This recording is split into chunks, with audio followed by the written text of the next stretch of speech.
इस बीच एक बड़ी खबर जो मिल रही है उसका रुख करते हैं। राष्ट्रपति भवन के गार्डन का नाम बदला गया है। आपको बता दें, मुगल गार्डन का नाम अब अमृत उद्यान होगा। अमृत उद्यान में सेल्फी पॉइंट्स भी बनाए गए हैं। तो बड़ी खबर, मुगल गार्डन का नाम अब बदला गया, अमृत उद्यान इसका नाम रखा गया है।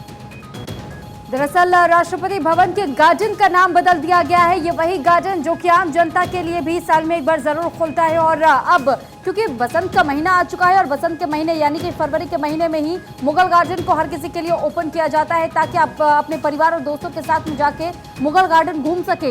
लेकिन अब राष्ट्रपति भवन के गार्डन का नाम ही बदल दिया गया है। दरअसल जिसको कल तक आप मुगल गार्डन के नाम से जानते थे, आज के बाद अब मुगल गार्डन को अमृत उद्यान के नाम से जाना जाएगा, क्योंकि मुगल गार्डन का नाम बदला जा चुका है और अब इसका नाम अमृत उद्यान कर दिया गया। और साथ ही साथ इस गार्डन में सेल्फी पॉइंट्स भी बनाए गए हैं।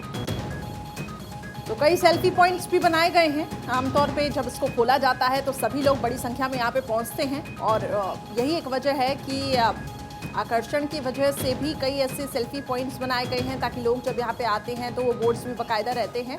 और वो तस्वीरें आपको दिखा रही हैं। राष्ट्रपति भवन के गार्डन का जो नाम बदला गया है, मुगल गार्डन का नाम अब अमृत उद्यान होगा और कई ऐसे सेल्फी पॉइंट्स भी यहाँ पे बनाए गए। तो फिलहाल मुगल गार्डन की एक और खूबी के लिए मुगल गार्डन को हमेशा से जाना जाता रहा, जिसका नाम अब बदल करके अमृत उद्यान कर दिया गया है। दरअसल अमृत उद्यान में अगर आप जाएंगे अपने परिवार या अपने दोस्तों के साथ में घूमने के लिए, तो आप यहाँ देखेंगे तरह तरह के फूलों से इस गार्डन को तैयार किया गया है और कई सारी स्पेसेस इन फूलों की आपको नजर आएगी। अदिति नागर, पॉलिटिकल एडिटर, इस वक्त हमारे साथ फोन लाइन पे कनेक्ट हो चुकी हैं। अदिति, मुगल गार्डन का नाम बदला गया है, किस तरीके से उसको देखा जाए, अमृत उद्यान, तो जो नामों को बदलने की प्रक्रिया चल रही है, इससे आखिर हम क्या इसके मायने निकालें?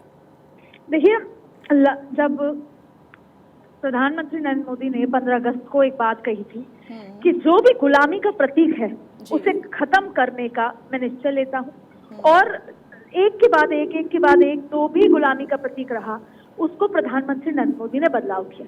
अब राष्ट्रपति भवन में पिछले 1.5 महीने से तमाम चीजें ऐसी चल रही थी जो ये दिखाती है कि इस अमृत काल में हम वो जो डरावनी यादें हैं जब शासन किया करते थे अंग्रेज, और उस समय के जो नाम तौर तरीकों को कैसे बदला जाए।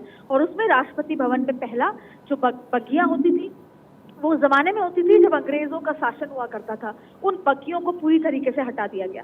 उसके बाद वहाँ के जो कमरे थे जो अलग अलग नाम पे थे उनको नदियों के नाम पर रखा गया। भारत की नदियां जो हैं उस पे अलग अलग, ब्रह्मपुत्र, गंगा, तमाम अलग अलग नदियों पर रखा गया।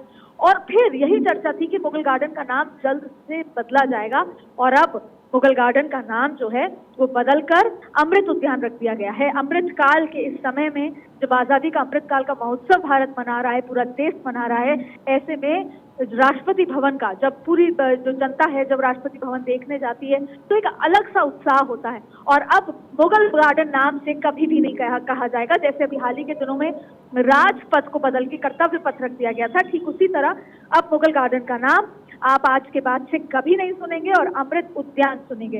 अब ऐसे में ये भी माना जा रहा है, अब इससे जुड़ी चर्चा शुरू हो गई है कि अकबर रोड का भी नाम क्या बदला जाएगा। धीरे धीरे तमाम नाम को बदल दिया जाएगा। लेकिन अमृत काल के इस महोत्सव में, अब आजादी के इस महोत्सव में 75वें उसमें प्रधानमंत्री नरेंद्र मोदी ने जो पूरी ऐसा वो समय था जब अंग्रेजों का शासन हुआ करता था, उस डरावनी तस्वीरों को धीरे धीरे हटाया जा रहा है। और उसमें चाहे फिर वो कर्तव्य पथ की बात हो और चाहे फिर वो मुगल गार्डन का नाम बदलने की बात हो, जो वादा लाल किले से प्रधानमंत्री मोदी ने देशवासियों को किया था उसे धीरे धीरे निभाया जा रहा है।